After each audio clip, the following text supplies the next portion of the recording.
Omulamuzi wa kkooti ewozesa emisango jabakalintalo n'abatujju eya International Crimes Division Kololo Alice Komuhangi agobye okusaba kw'ababaka ba palimenti Muhammad Ssegiriinya wa Kawempe North ne Allan Ssewanyana wa Makindye West kwebali bataddemu nga bagisaba esooke eyimirizze okuwulirizza emisango egibavunanibwa okutuusa nga kkooti etaputa ensonga za ssemateeka emaliriza okuwulira okwemulugunya kwabwe kwebali bawaabayo.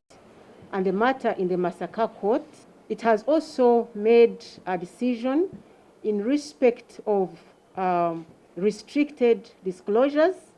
It also made a detailed decision on the application for constitutional reference.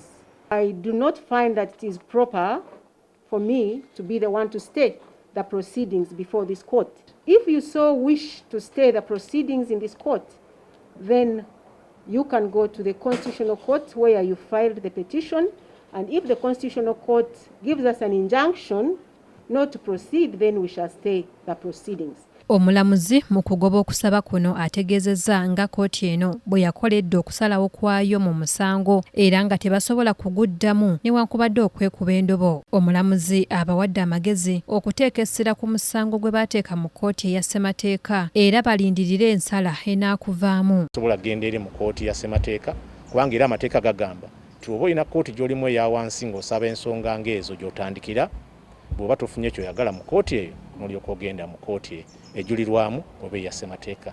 Bunnambiro wiiki eno weggwerako tugenda kuba tumaze okuteekayo application eyo. Twali tusobola ziteekayo bbiri era mu mateeka tegikkirizibwa.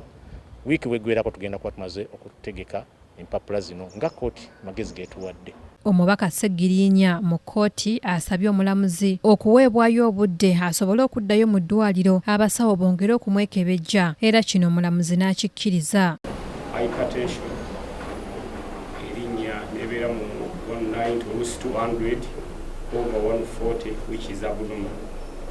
Awekitiibwa omulamuzi ate nejjafuna infection lungs era ensonga lwaki enatuuka eri bampa admission bampa tenith okuddayoko okubeera nga bankolako review baddamu okukebera ne kano okulaba kapulogulessinze katya. Okay, and we wish you a quick recovery. We pray that the Lord. Omusango omulamuzi agwongezaayo okutuusa ng'ennaku z'omwezi 24 omwezi ogwo. And what is that drawing board?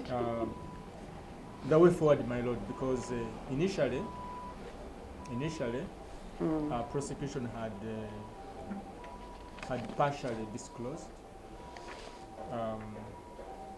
and in that partial disclosure, my lady was supposed to do the marking. Organize it within a month, and when we come in that time, when we come for mention, then you should be able to inform the court that you have organized all your documents and you're ready to disclose. Bannamateeka tugende maaso n'okuwanyisiganya empapula za kkooti ezibeerawo ng'omusango tegunnatandika kuwulirwa, tukomewo ng'ennaku z'omwezi 24 ogw'ekkumi okulaba oba tutambudde bulungi mu kusheyaringa obujulizi.